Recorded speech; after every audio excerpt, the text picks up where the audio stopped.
राष्ट्रवादीत उपमुख्यमंत्री पदासाठी हालचाली सुरू। प्रफुल्ल पटेल आणि भुजबळांनी सुनेत्रा पवारांची भेट घेतलेली आहे। उपमुख्यमंत्री पदासाठी सुनेत्रा पवारांचं नाव जे आहे ते आघाडीवर असल्याचं पाहायला मिळतं। राष्ट्रवादी काँग्रेस पक्षाच्या राष्ट्रीय कार्यकारिणीची लवकरच बैठक होण्याची शक्यता आहे। राष्ट्रीय अध्यक्षांच्या निवडीसाठी पक्षाच्या राष्ट्रीय प्रमुख पदाधिकाऱ्यांना बोलावलं जाणार आहे।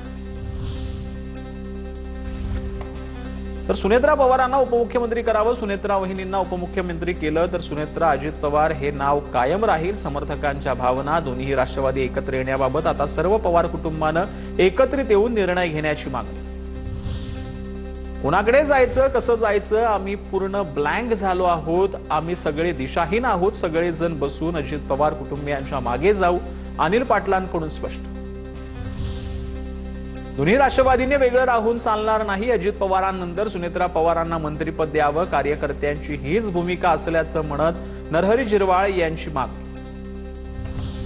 अजित पवारांनी दोन्ही राष्ट्रवादी एकत्र येण्याची इच्छा व्यक्त केली होती। निवडणुकीनंतर आपण एकत्र येऊ असं वक्तव्य दादांनी केलं होतं। राष्ट्रवादीचे प्रवक्ते अंकुश काकडेंची प्रतिक्रिया। सुनेत्रा पवारांना उपमुख्यमंत्री आणि राष्ट्रवादीच्या राष्ट्रीय अध्यक्ष करा। राष्ट्रवादीचे उपाध्यक्ष सुरेश घुलेंचं सुनील तटकरेंना पत्र। तातडीनं बैठक बोलावून ठराव मंजूर करा। सुरेश घुलें, जयंत पाटील, शशिकांत शिंदे आणि अनिल देशमुखांनी घेतली सुनेत्रा पवारांची भेट। पवारांच्या राष्ट्रवादीच्या मोठ्या नेत्यांकडून सुनेत्रा पवारांची भेट।